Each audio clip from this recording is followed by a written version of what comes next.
Your dreams are bigger, bolder, and more badass than the life you're living now, but something just keeps getting in the way. Join certified coach and former therapist Diann for the Driven Woman podcast. She'll show you how to get rid of whatever is holding you back so you can stop spinning your wheels and up-level your life. Get ready to hop in and buckle up. This is the Driven Woman podcast, and we're heading for the fast lane.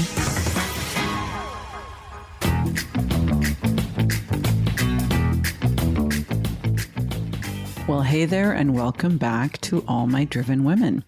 Today, I am joined by guest Cait Donovan, who is a burnout expert, something that many female entrepreneurs are at risk of, especially the gifted, creative, sensitive ones among us. Cait is not only a burnout coach, she is a licensed acupuncturist, speaker, author, course creator, and fellow podcaster. Like many driven women, Cait learned about burnout the hard way by going through it.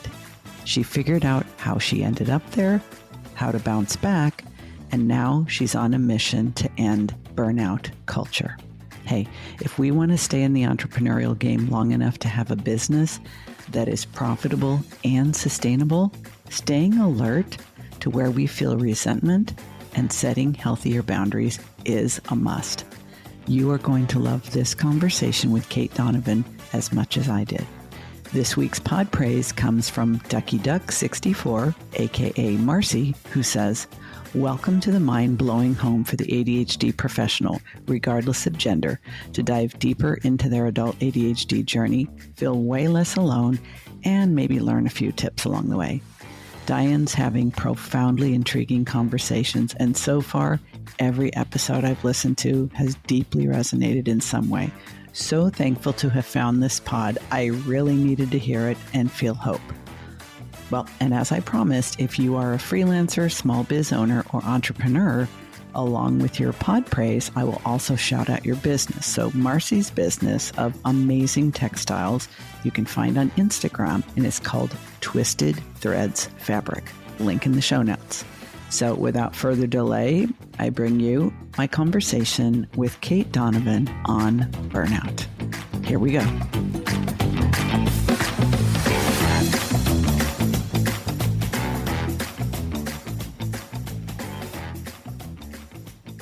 Well, I know I always say I've been really looking forward to this conversation, and I'm really excited to welcome this guest, but today it's like to the highest level. Cait Donovan is my guest today, and she is here because she is an expert on a topic that I think has never been more important than it is right now, and that's burnout. So our conversation today is going to be about boundaries and burnout and entrepreneurial women and the connections between these two that if you're listening to the Driven Woman podcast, you need to know. So welcome, Cait. Thank you so much for having me. I'm so excited. And we've been sort of going back and forth in the background here. So we've already had parts of the conversation, but I'm excited to get into it for the listeners and make sure they get everything that they need out of it. So I'm ready to dive in. All that juicy goodness. Yes, let's do it. So can we start, Cait, with your own personal history? Because I think the fact that you choose to talk about burnout, and by your own admission, you are obsessed with the topic, like, why? I'm sure everybody's dying to know. So tell us your personal history with burnout and why you're doing what you're doing in the world. Yes, I'm #obsessed with burnout. I don't think it's going away anytime soon. The more I dig in, the more I'm like, there's another topic that we can touch. There's another thing that we can do here. But my story started out by me being a girl who loves adventure, who likes to, I made a decree when I was living in California that I like to live a life that makes good stories. I like to do things that make good stories. So I did lots of things that made good stories. I left a pre-med program that I had a full scholarship to study acupuncture and Chinese medicine on the other side of the country. So at 19, 20, I moved from Boston to San Diego to follow my dream. During that time, I had this calling that I needed to go to South America to learn Spanish. I just said I was living in San Diego. So there's plenty of Spanish going on there. I'm a California girl, so. I was a half an hour from Mexico. There was no reason for me to need to go to Argentina, but I had this internal thing that said, you must go to Argentina So I went and, 6 weeks later, I was engaged to a Polish man that I met in Buenos Aires. Of course you were. Of course. And then I went back to California, finished my degree, moved to Poland. When I got to Poland, I started working in a fertility center. That was my first job because I needed a job. I didn't know I didn't even know when I was moving if I was going to be able to practice in Poland. I didn't know if my license was valid. My husband didn't even know how to look that up because how do you find that out? It turns out I could and everything was fine, but no acupuncturist had ever worked in a fertility center in the country before. So I was the first one. As a woman who didn't speak Polish, 24 years old, 25 years old, just showing up being like, here I am. Do you love me yet? You're my kind of gal. So I did this really successfully. I ended up opening a private practice a few years later. I made all of my investment back in my first month in practice from opening. And the education that you walked away from an all expenses paid trip through medical school. Yeah. And took on a fuck ton of debt. $100,000 in debt. I know people who have gone down this road, and then you moved to a foreign country where the only person you knew was your husband, didn't speak the language, were barely a quarter of a century old, and crushed it. Ended up on Polish TV. I now speak Polish fluently. I ended up on morning shows, evening talk shows, in magazines. I had a 3-month waiting list for my acupuncture practice. I was killing it. And so I did all the things that the world tells you, if you follow your heart, you'll never feel like you're working a day in your life. If you follow your passion, you'll feel joy all the time. Fuck off. It makes me so angry. It's pretty nauseating, but man, the millennials, the millennial generation, so many boomers talk such smack about them. But I think as a generation, you guys were sold a bill of goods that has turned out to be so toxic and so disabling for so many people that no wonder there are a lot of millennials who still have no idea what they're doing. Or are disenchanted with the system that you're told, if you're just happy, everything will be fine. And I didn't grow up in a financially stable and fluent family. So it's not that they were saying, just go live your life and be happy. They were saying, be happy, because that was the message of the hour. Yes. But I understood. I've been working since I was 14 years old. Before that, illegally, obviously, babysitting and things like that. Right. But as soon as my mother could get that piece of paper in my hand that said I could legally get paid to do something, that piece of paper was in my hands. I remember the day. I've made my own money for as long as I can remember because I needed to. If I wanted new clothes for the school year, they had to come from somewhere. I had to pay for them. It was just that simple. So I lived this sort of wild life. I did all these big things before 30. And I found myself at 28 years old. I was paying off my student loan faster than any of my American counterparts because I was killing it, even though, in New York, I charge over $100 for an acupuncture session. In Poland, I could only charge $27. So you were working. I was working a lot. I was cranking it out. Right. I got to ask you this, Cait. At that time, did you think there was anything unusual about you or the life that you created? No. I know how you are because you are just like me and everyone listening to this right now. We attempt things that other people would be astonished by, and they just shake their head that we even think, and it doesn't even occur to us that we shouldn't do it. We couldn't do it. We just do it. And other people are just amazed. Did you think that what you were doing was noteworthy, exemplary, exceptional in any way? No.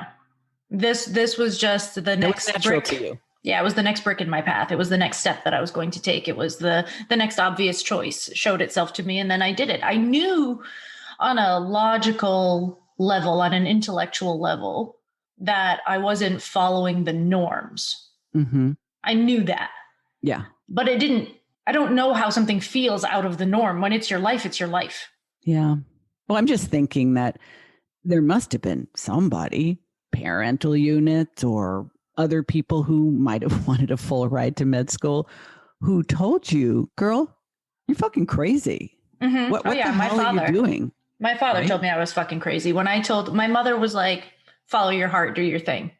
And my father was like, what the fuck is wrong with you? But his fear, he had started college and didn't finish. And his fear was that because I was stopping, that I wasn't going to start again, that I was going to get caught up in, because in between leaving BU and starting my acupuncture program, I was bartending, waitressing, and he thought you'd get trapped there. Yeah, you're just going to get stuck making them. It was good money, especially at that time. Yeah. For me, I was making $200-$300 a night at 18 years old. Like, you're getting paid to serve drinks? Like, are you kidding me? Yeah. Really? It was and it was fun. It was easy. It was a party. It was a good time.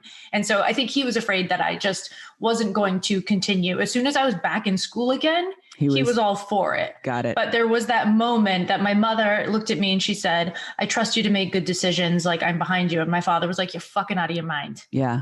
Yeah. I bet they had a few late night arguments between the two of them. And then I decided to go to Argentina by myself at, 23. And they were like, what? It just keeps getting more exciting. Yeah. They're like, really, Katie? And then I was like, so by the way, at the end of my trip to Argentina, my best friend was getting married in Aruba. My best friend from childhood who grew up 2 houses down. I've known forever. We used to sleep in cots side by side in preschool. And so my parents were also invited. So we all met in Aruba. Yes. Oh, awesome. So we all met in Aruba at the end of this trip. And I got to Aruba and I looked at my parents and I said, by the way, I'm getting married. You just slipped that in. Yeah. To this man that you have never met. And you can't communicate with. He speaks English, right? Yeah. Oh, he had just finished a master's program in Liverpool. So his English was like better than mine. And well, you are just full of surprises. So you are at the point where you have a successful practice in Poland, doing something that nobody has ever done, not only not a woman, but nobody in probably a country, I would imagine, in that part of the world, acupuncture is probably not as well known, understood, and accepted as it is here in the States. It was not at the time. And you were seeing a ton of people because you were not charging US prices. So take us forward from there. So I'm seeing 200 to 250 people a month by myself with no receptionist because I didn't know how to run a business. I didn't know what the hell I was doing. And underneath all of it, I'm just going to get real dirty, like right away. I'm just going to dive right in right away. Underneath all of it, I was driven by this idea that unless I was personally responsible for all of my patients' health, I wasn't valuable as a practitioner. And if I wasn't valuable as a practitioner, then I was not valuable as a person. I was chasing my own value in my work. And that was ultimately, there's a lot of factors that went into my burnout, living abroad, speaking a different language every day, being in a country that doesn't suit me very well. There's a lot of factors that go into it. But underneath all of them was this, I'm only good enough if everybody that comes to me gets exactly what they need and exactly what they want faster than they expected it and better than they expected it. In other words, you were earning your self-esteem one patient at a time. Yes. And that is a treadmill going nowhere. Going nowhere. But when you're on it, I mean, you're speaking about it very coherently, very persuasively, very passionately, and with some distance, obviously. This was 10 years ago now. From that belief. But I know from having come back from the brink of burnout and probably crossing over the line at the time, you can't see that. You can't read the label from inside the bottle. You were just in your way of being. And did you reach a point of no return? Was it fast? Was it slow? Like, how did you finally realize this is not a sustainable lifestyle? Because it was an unsustainable mindset. Yeah, it was a tortoise speed, I'd say. Took me a real long time. Yeah. I decided after a couple of years that what was happening wasn't working for me. But the only thing that I could fault at the time was the country.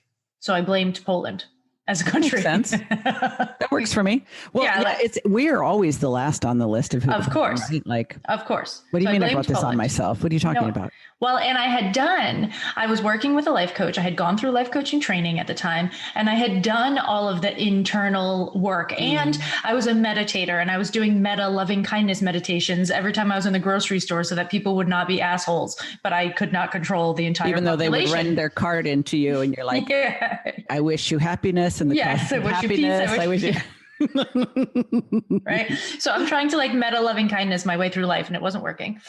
And so I said to my husband, I got to get out of here. It's not working for me here. I got to get out of here. And he happened at that time to be working for someone who was based in a different country. And that guy was called back to his own country to work. So he didn't have to, he was commuting country to country, this man at the time. And he went back to his home, was able to work in this job in his home in a different company. And he said to my husband, well, listen, if you want to come, I want you. So if you want it, then let's go. He could step into his role. No, I'll bring you to this new country with me. If you want out of Poland. What are we talking about? We moved to the Czech Republic. Okay. So just south of Poland, borders Poland. I mean, it's really right there. So I'm thinking to myself, great, I'm going Eastern Europe to Eastern Europe. But don't tell anybody in the Czech Republic I said that. The Czech Republic is very much Central Europe, I understand. So we ended up living there for 6 years. When I started working there, I was limited to how many hours I could work because I was not working in my own office anymore. So it wasn't just me in an office. I was working in an office where other people's schedules mattered too. So I was like, and you weren't the boss anymore per se. I wasn't the boss anymore. I was still an independent contractor, but dependent on others' preferences and schedules and availability. Which was great for me because while I thought that I was from Boston and had great boundaries, I did not. So these were automatic boundaries that were given to me. Like, you can only work these hours because these are the only hours that are available. Right. So it was great. You never had to learn to say no at that point because you were like hemmed in by other people's choices that you couldn't negotiate. It was great. I loved it. I was like, wonderful.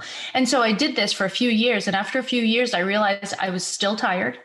I was getting cranky again, and it still wasn't working. And I was thinking, I'm a stress management expert.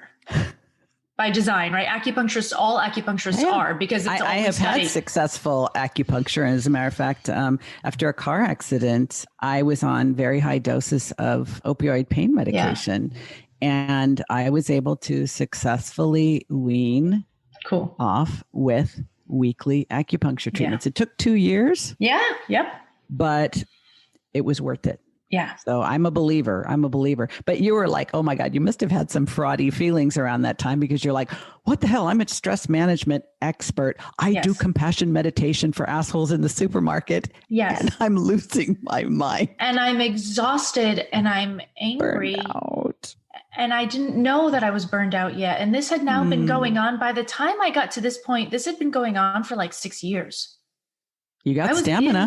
Right. But I was young, thank God. Yeah. But I was in this for a long time. Yes. And then I read an article one day about burnout, and my whole body just flushed with recognition. And I was like, oh shit.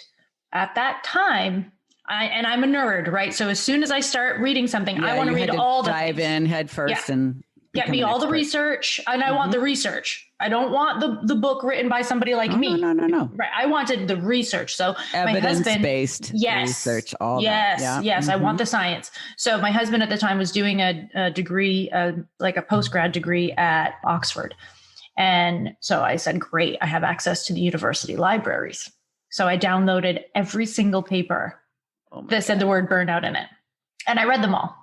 Of course, over the course of about 3 or 4 months. Of course you did. And during that time, what I learned was that burnout was the company's fault. Burnout was the hospital's fault. You mentioned earlier that you've seen this happen in physicians and nurses in hospital settings. That's where and how it was originally studied. Yes. So I just kept reading that, it was the hospital's fault and it was the company's fault. And I was sitting there going, but I'm the company. Yeah. I'm the boss. And at the time I was taking, 5 to 8 weeks off a year for vacation, European style. So it's not like I didn't think I was overworking, I was only working probably 25 hours a week. So, I wasn't killing myself physically. So what's the issue here? So I had to start doing my own research, and I had to start digging into my life a little bit differently. And this is where all of the work that I do now comes from, because when I read all the shit that I could read on burnout, I didn't find myself in it. And I said, well, that's not me. So then where do I fit into this? Right. If it's not the system that you're a part of, like, you know, my background, I was a psychotherapist for many years. I'm trained as a licensed clinical social worker. I come from a healthcare family. I'm married to a physician. My sister's a nurse. Everybody in our family comes from healthcare. And you see a lot of burnout in healthcare because healthcare attracts passionate people who want to help others. And I think burnout is an occupational hazard in healthcare for just about everybody. Which is awful. But it is, of course it is. But what's also true, what you're saying is that the traditional way of looking at burnout is that it's a systemic issue because of the institutions that we've created, the indoctrination for doctors, for nurses, for teachers, for social workers, for anybody who's a helper, healer, acupuncturist, massage therapist, physical therapist, occupational mother. Yeah. Anybody who does anything for anybody other than themselves.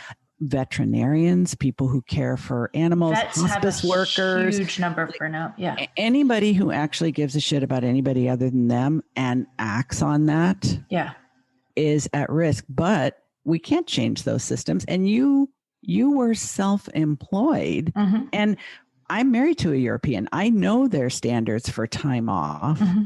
Americans are like, what? Yeah. You get 6 to 8 weeks of paid vacation time per year. You get a year off to have a kid. Oh my God. Yeah. So you were well under your previous work life limits and yet still in it. That's fascinating. That's a whole different view on burnout. Which is why I had to keep digging, right? Because I do agree with the fact that people that are stuck in hospitals and corporate settings, oftentimes the company, the settings, the institution, the systems are at fault. And I think there are people working to change them. And I think they do need to change. However, that does not change the fact that that was not my scenario. You had to be different, didn't you? I just had to be. I just had to be. A long track record. I do. Different, and you just decided to stick with it. I did. So what did you discover? Like, you knew you were on to something, but the deeper you dove, the more you realized, I get what they're saying and I resonate with it, but that's not me and my circumstances. So I started to think about how we look at Chinese medicine energy and energy exchange and the energy of being a healer, in which you are technically a vessel. You're not supposed to generate or use your own energy to participate in the healing process. You're basically supposed to get out of the way. Like a conduit. It flows through you. Exactly. So I started thinking about that, and I started thinking about how and why that energy would be stopped in my body. Instead of allowing it to pass through, how and why it would be stopped. And what I noticed was I'm super fucking judgmental. No. Yeah. Unfortunately. Right. So I started noticing this, and I started really paying attention to the moments where I was abandoning my own energy and inserting my energy into other people's business, basically, that they weren't really asking me for. But I was in, savior martyr mode. So I was like, I'm going to go fix this situation for everybody. So I'm the girl that will always hold the door open behind me, even if, when there's somebody walking in behind you and they're like 2 steps too far back for it to be comfortable for you to open the door. Yes. But you have to decide what you're going to do. Yeah. And while you're deciding, should I or shouldn't I, now you've been holding it for so long, you have to keep holding it. Right. So you decide to hold it. Like I don't ever have to make that decision. I'm always the girl that's going to hold the door. That's your default mode. That's my default mode. That's what I learned from my parents. Consideration for other people. I always put my shopping cart back into the stalls, in order, in the right row, and all of those things. Even when there's no cars or pedestrians coming. Doesn't matter. You wait for the little green man. Right. Exactly. Not in New York City, because in New York, you just mess everything up when you do that. You've got to go with you've got to go with the flow. So whatever the flow is, I'm going to go with it. But was the point. You're a rule follower and a respecter of the systems and the authority. And I'm here to help other people and be useful. So I'm going to hold the door. But my Boston will come out if you walk right past me and do not say thank you. I am going to. I see where the judgy part can work its way in. I'm going to be like, you're welcome. You won't say it in your outside voice, right? Oh, yes, I would. Oh, I'm thinking it's your thought bubble. Oh, no. You're like, excuse me. Oh, no, I'll say it out loud. Not Mm. anymore. This was, my previous lifetime. Mm. But no, I would say it out loud because I decided that there were these rules that people were supposed to be following. And I did this extra thing. I did this extra thing for you. And now you're supposed to give it back to me so that we both feel good. Now you owe me, bitch, whether you know it or not, whether you even wanted what I just did for you.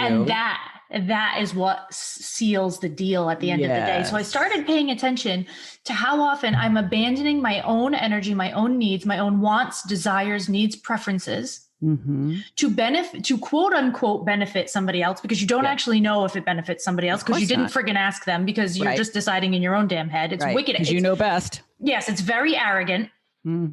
Right. So I'm noticing this about myself. I'm like, holy shit, you're deciding things for other people. You're being really arrogant. And then you're being judgmental when they don't follow your rules. But nobody sees these rules. Like they're not on a ticker going Nobody across signed your up for forehead. that shit, including you, which, Cait, I think is the most fascinating thing of all, is that you didn't technically sign up for this mindset either. I inherited it. This like modus operandi, your prime directive. Right. Is to do unto others and then expect them to be grateful. And when they're not, you have resentment. Resentment is exactly. It's so insidious and so exactly. Oh yeah, that erodes you from the inside out. And like it's my favorite emotion now. I love to talk about resentment because people are like, oh, I don't have any resentment. I'm like, give me some time. I'll prove to you that you do. Some time. I need about 45 seconds. Yes. I'll find it. Don't worry. It won't be painless, but it will be fast. Exactly. So I started noticing this, and I started noticing moments like I would be on the tram because I'm in Prague, right? I'm living in Prague. Yeah. Everybody rides the tram. I'm on the tram and it's full and it's the morning. And there's somebody sitting in the seat that's designated for older women, pregnant women, people in need, whatever. And they're sitting in the seat and they look physically healthy to me. So I'm already judging them that they're sitting in the seat they're not supposed to be sitting in, because that seat is meant for other people. And they're not following the rules. They're not following the rules. And there's an old woman on the sidewalk and she's about to get on the tram. And my energy is already with that old woman. I have abandoned myself completely. Somebody could have pickpocketed me. I would not have known because my energy was totally somewhere else. Right? When you do these things, you abandon yourself first and foremost. This is very unique to your teaching, your coaching, your method, which we'll get into in a minute, is that because I talk a lot about boundaries and I think about bandwidth, boundaries, burnout as being on this continuum. But the way you talk about it, that just had me like, I have to meet her. I have to interview her. She has to be part of my life, is that you actually see it as self-abandonment. And I think that's such a provocative term that it shakes us out of our nonsense into thinking that we're being the good guys with this way of thinking. Right. We're not. We're being assholes. We just don't realize it. We're being assholes to ourselves and others. Yes. And we're abandoning ourselves in the process. So I'm already with this old woman. She gets on the tram and I'm going to be the person that tells the person that's sitting in the seat she should be sitting in to get up. And I will literally ask people like, could you get up so she could sit down, please? And you're all of like what, 5'4"? Yeah. I wish I could have been. I'm like almost 6 feet tall. I don't even have to tell people to get up. I just look at them and they're like, I'm out of here, But when a smaller woman who's like very determined does it, I'm like, you are my queen. Like, that's awesome. But it's not awesome. It's shitty because first of all, what am I doing? I'm judging the person who's sitting in the seat. First of all, for not following the rules I think they should follow. Second of all, I'm assuming a level of health that I shouldn't assume, because unhealthy people walk around in healthy looking bodies. There's all kinds of invisible illnesses. And maybe the old lady would feel better about herself if she stands. Right. So first I'm judging the person sitting down. Then I'm judging the old lady and her abilities. And I'm judging her ability to use her voice. So I'm becoming a voice for her. It's like judgment upon judgment upon judgment upon judgment upon. It's like layers. It's like a layer cake of judgment. A parfait. It's a parfait. It's a judgment parfait. So, and after these women said to me multiple times, oh, I'm just going one stop. I'm okay. something started to click. And I'm thinking, first of all, this woman's like 83. She's been riding these trams by herself probably for 77 years. And standing up is probably why she's still in good shape. Yeah.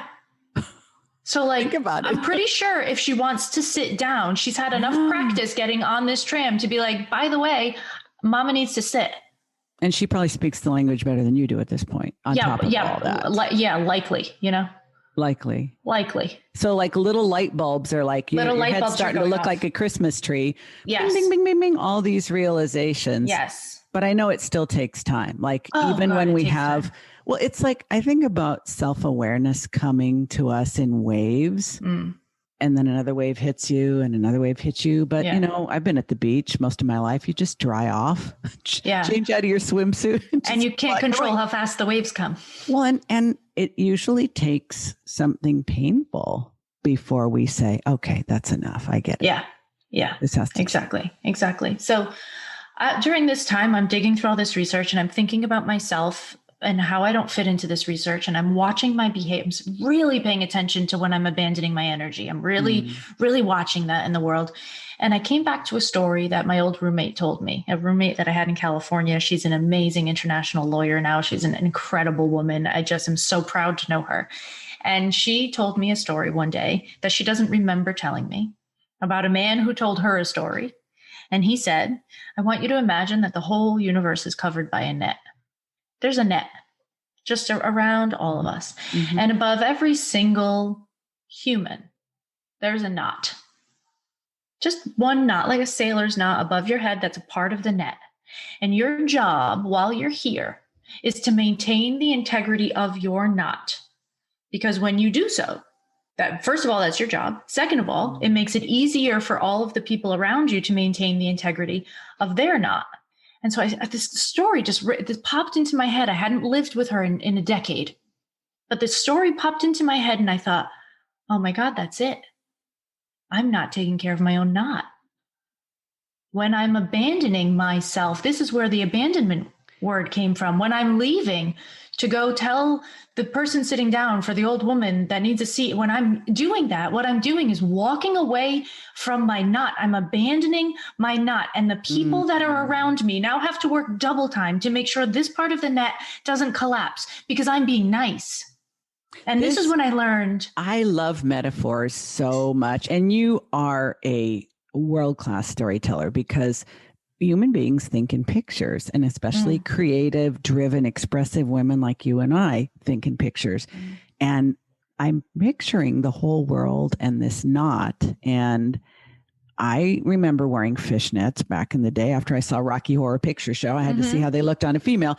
But when you are pulling on one part of a net makes the other parts get out of alignment. So it doesn't look right. And you not holding on to your own knot and only focusing on your knot, you're literally compromising the integrity of the entire net in some small way. And if other people are doing what you're doing, and of course, we're not the only ones in the whole world who have done this sort of thing, it literally warps the net for humanity. That's such a brilliant metaphor. I love that. Yes. I just got full body chills because that's exactly it. And this is the moment that I realized that self-care wasn't selfish. That was the moment.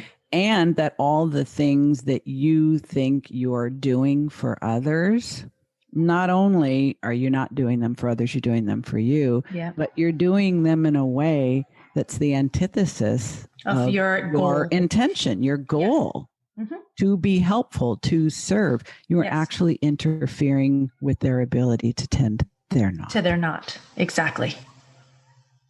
Wow. Right? Did your head explode when you got that, like mine just kind of did? My head exploded. And I started talking about this 4 years ago, before the burnout, before the, all, and I just thought I was being so revolutionary and nobody gave a shit. Well, nobody cared, I couldn't get it out there. It is Well, the thing is that you are a thought leader. You are.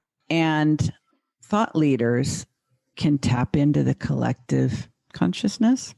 or unconscious. I never know which one it is, but they're always ahead of most people. You know how the bell curve, there's the early adopters, and it takes most people a while to catch on to something. They have to hear it and hear it and hear it. So you must have been speaking it for a long while before it started to feel like people got it and it resonated. And all this time, you must have also been making changes in your own life with respect to boundaries and exactly.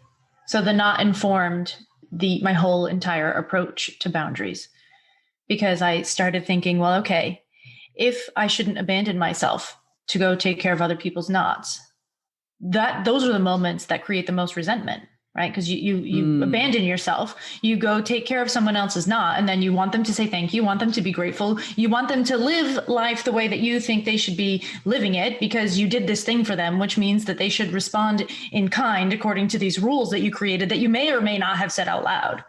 Right, which no contract exists for this that anyone has ever signed. Right. Yeah, everybody's obligated. Yes. Right. So you create all this resentment. You're abandoning yourself.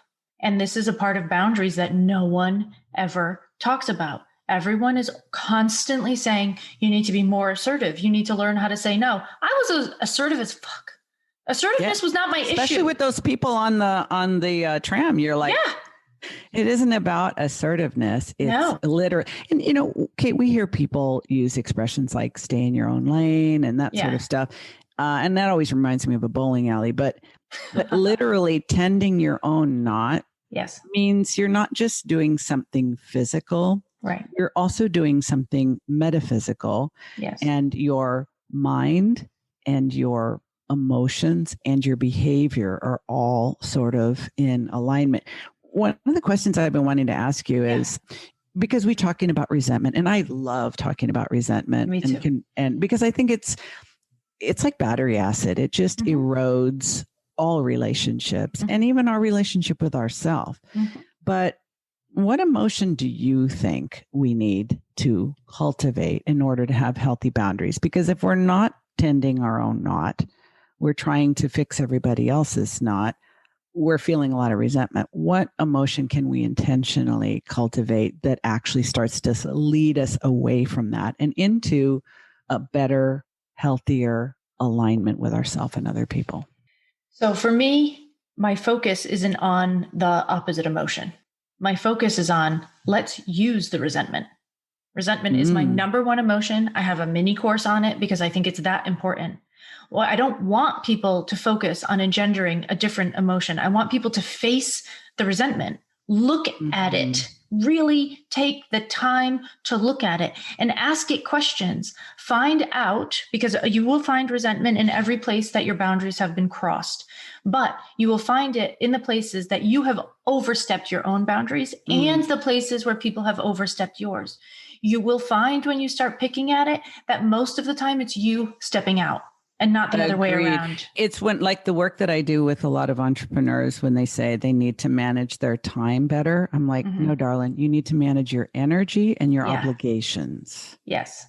And most of the time, what they call distractions and interruptions are actually not other people intruding on them. It's them volunteering, and they're doing it so unconsciously and so habitually. Because we're taught. Because we're taught it's feminine conditioning, it's cultural conditioning, it's all those things. And it's our own, even our female hormones are getting in on the act. Yep. But it's the notion that, well, I have to do this for something. Like, right. Do you?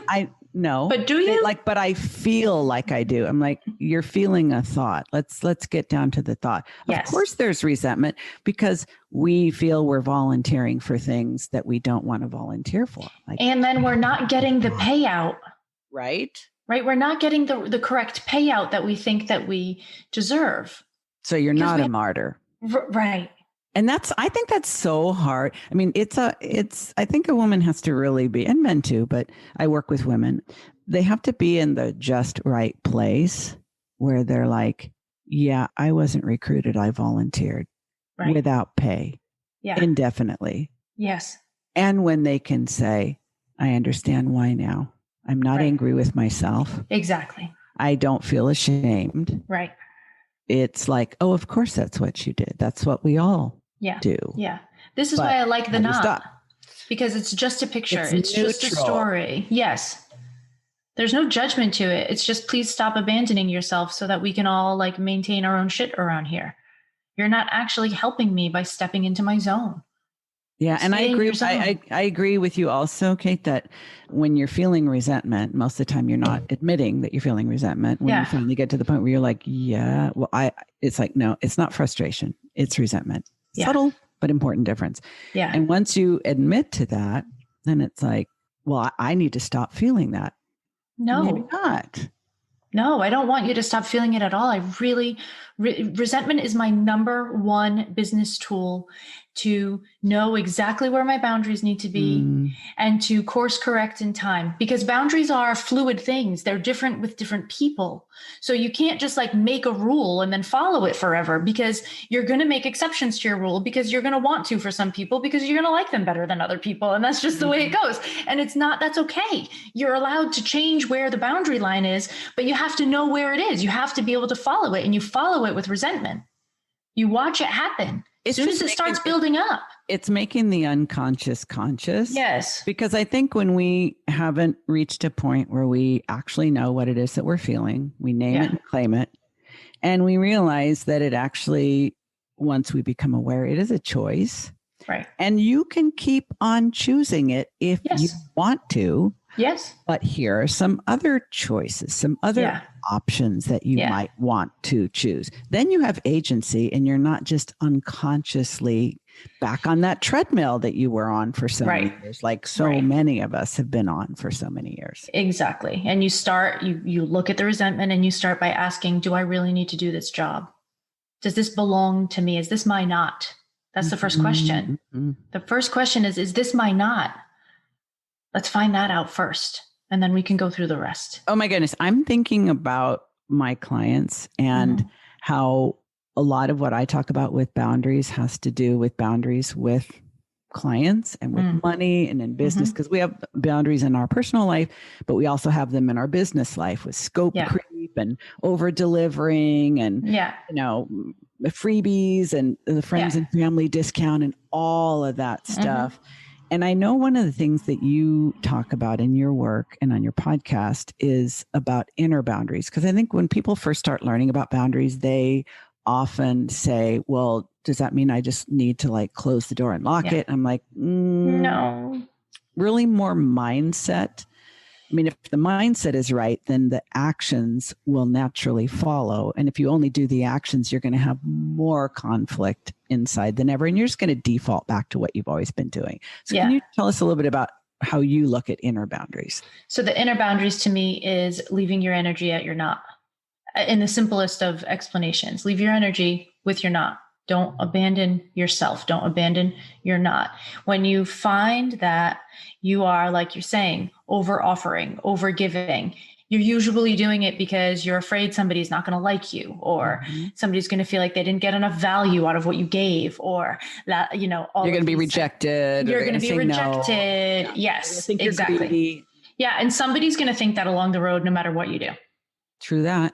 So like, good luck trying to avoid it. It doesn't matter what you do. Somebody is going to feel like that at some point, and it's going to have nothing to do with you. And you're still going to feel like crap about it, because that's the human condition. So but it's a race to the bottom.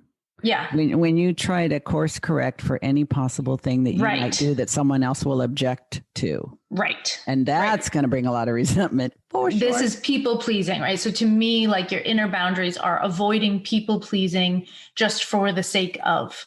And that means asking more questions, saying more things out loud, asking for clarity over and over and over again. What exactly are your expectations here? Can we make a list? Do I need to be a part of this? Can it be delegated to someone else? We need software to help with this problem. Is there software that you can afford right now? There's more questions, more clarity, because if you don't stop leaving your not behind, it will fray to the point that it will take you way too long to put back together. Mine burnt to a crisp. it has taken me a long time to reinstate the integrity of my knot. As I imagine it would. I mean, it's when I first heard about you and saw the name of your podcast, Fried, the Burnout Podcast. And then I went to my podcast player and I saw the show art of a frying pan. I mean, it's like, yep. But I think, you have to be ready to see yourself and your role in the problem.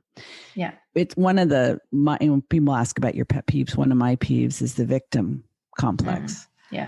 Because as long as we're seeing burnout as something that's happening to us, breached boundaries is something that's happening to us, we're never going to be able to find the knot or understand that it is up to us to stay in alignment with it. So are you still an acupuncturist at this point? I am still an acupuncturist. I have an office in New York City right now. I'm doing it less. So one of the things I realized through my healing process in burnout is that I can't do the same thing every day. I just can't do the same job every day. Too much repetition? Yeah. And I don't care that the patients are all different and that they all come in with different problems. That's not what adjusts the monotony for me. Okay. So I do a small amount of work with acupuncture. I still love acupuncture. I use acupuncture to treat burnout because we can improve blood flow to the brain, increase dopamine to the brain. We can, reset the nervous system. There's so many benefits to acupuncture for burnout through acupuncture. So I use it. I'm still under the same burnout umbrella. It's just, I don't do it every day because I just learned that about myself during the process that I can't. When we were speaking earlier, you asked if it's possible that I have ADHD traits and yes. Yeah. And I think if you do have ADHD traits, the longer I'm working with women like us, Cait, the more I'm realizing that what makes it ADHD, what makes it a problem, a diagnosis, a disorder is impairment. Yeah. When we have workarounds, when we have systems, when we have strategies, when we have supports, and when we have a mindset that is more empowered, it's possible for some of us that it never reaches the level of impairment. So we actually get to leverage these traits to our benefit. But we absolutely need self-awareness. And this has all been about your journey of self-awareness, of recognizing who you are, how you need to think, how you need to structure and organize your life so that you continue to enjoy it and actually help people. Yes. So tell us before we wrap what you are doing now in addition to your practice. I've mentioned the podcast and we will certainly link to it in the show notes. But what are your other ways of helping people besides the work you do in your practice? So outside of acupuncture and Fried the Burnout podcast, I'm doing a lot of big stage speaking, which is not stage right now because we're online, but big stage speaking, which I really adore. I like big crowds. I can't wait until things open again and I can be in front of a couple thousand people. I like that. So that's been really fun for me. I do one-on-one coaching work with people. So that is the bulk of my work at the moment. That's what I spend the most time on. I think eventually it will turn into more membership/group type programs, but we're in this phase right now. So this is where we are right now. It's a lot of one-on-one work. I do have online courses. The most popular one is a $32 resentment journal. It's like the most powerful thing I think I've ever created. And it's just this little thing that's as cheap as it can possibly be so everybody can use it. Because I think if we just tap into this, we save ourselves so much of the energy that we are being drained of day by day by day by day by day. So that's a really fun part. I also have a book called The Bounce Back Ability Factor. I'm pointing to it. We'll make sure we link to that and to the resentment journal. I think the resentment journal is a brilliant idea. It's affordable and it's naming the specific emotion that is behind so much unnecessary suffering. Yes. There's so much shame around it. And so I think being able to journal around it and kind of have a conversation, as you say, with the resentment, that in and of itself has got to be totally transformative. coaching style too, right? So there's questions involved. When you get to the resentment, these are the questions you ask. These are the answers that come up. This is what you do with them. When you have to have a conversation out loud about boundaries, if that's the answer that you get to is that you need a conversation, this is how you have the conversation. This is how you structure it. So it's step by step by step. You're not alone in figuring out what to do with this. It's not just writing about it. It's really transforming it so that it's useful for you, which I love. I am so glad to have this conversation with you and to be able to share it with so many people. You think in a wonderful way. And I think you have identified something through your own personal experience that, frankly, Cait, you could have kept it to yourself. You could have kept it to yourself and just made some adjustments in your life and thought, whew, dodged a bullet and gone on your merry way. But what you've done instead is turned it into meaning, message, manifesto, even a mission, if you will, that is so, so needed in the world now more than ever. I will make sure that everybody listening will be able to get to you through linking to your Instagram, linking to your podcast, Fried the Burnout podcast, linking to your book, the Resentment Journal, and all the wonderful ways that they can get their hands on more of you. And as for us, I'm going to keep stalking you because I need you in my life. You're amazing. Ditto. Thank you so much for having me. You're so welcome. Hey, it's Diann. Can I be honest with you? At the beginning of each new year, I always told myself, this is the year I'm going to get my habits dialed in. This is the year I'm going to be crystal clear about my goals and I'm going to crush them. This is the year I'm going to get my shit together on every level and I'm going to do it all by myself. Been there, done that, got a whole stack of t-shirts. But it wasn't until I started working with my own coach that I realized what a difference it makes to have guidance, support, and accountability from someone who's not only like-minded, but like-brained. Yeah, I'm talking about another driven woman, entrepreneur, who also has ADHD and has got it going on. I have 2 openings in my signature one-on-one 12-week coaching program, and one of them might have your name on it. There's a link to a free consult with me in the show notes if you think this might be the year that you really get serious and go all in on an ADHD-friendly business and life. While you're thinking about that, have a listen to what one of my clients' success stories has to say about the difference it made to work with me.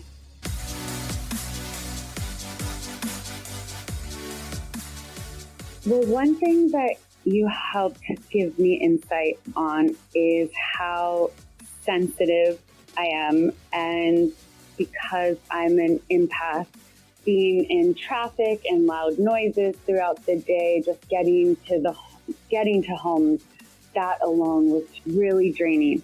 And now working from home, it's like I'm able to conserve that energy and working with the parents to really teach them kind of concepts and bigger things that have a bigger impact. Because one thing that you also mentioned was because I was working so much, I didn't have time to do the things that were meaningful to me. And that included learning. Getting into the grind, you kind of just like, okay, well, I'm just going to do instead of really stepping back and looking at, more strategic ways to have, a longer term plan.